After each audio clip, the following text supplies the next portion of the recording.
Emmanuel and Pawan Kalyan conversation episode వేస్తారనుకున్నాను, but వేయలేదు. ఏం జరిగిందని క్లియర్ గా చెప్తాను, క్లియర్ గా విను. ఎవరైతే రీతుకి అండ్ పవన్ కి మధ్య ఇలాగ అవుతుంది, బయట ఇంత నెగిటివ్ గా ఉన్నారు అని చెప్పి వాళ్ళిద్దరిని విడిదేయడానికి ట్రై చేస్తున్నారో వాళ్ళిద్దరిని కొంచెం చూసుకోవాలి, పవన్ గుడ్డిగా నమ్మేయకూడదు అని చెప్పి పవన్ కళ్యాణ్ ఇమాన్యుయల్ తో అంటాడు.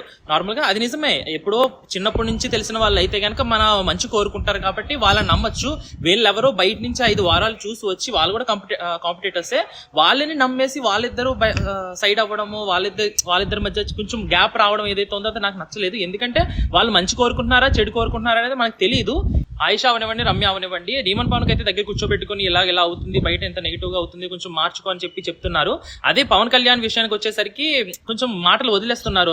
అమ్మాయిని గోకుతాడని చెప్పి ఆ కింద పడి చెప్పించి కొడతాను, ఆ కాలు కింద తొక్కేస్తాను అని చెప్పి రమ్య అంటుంది కదా, అదంతా కరెక్ట్ కాదు. వీళ్ళిద్దరూ గేమ్ గురించి మాట్లాడుకున్నారు. వాళ్ళు అది ఎవరిని నమ్మడానికి వీల్లేదు. వైల్డ్ కార్డ్స్ ఎవరైతే వచ్చారో వాళ్ళు ఎవరిని నమ్మడానికి వీల్లేదని చెప్పి సూపర్ అంటే సూపర్ గేమ్ ప్లాన్ వేశాడు ఇమాన్యుయల్.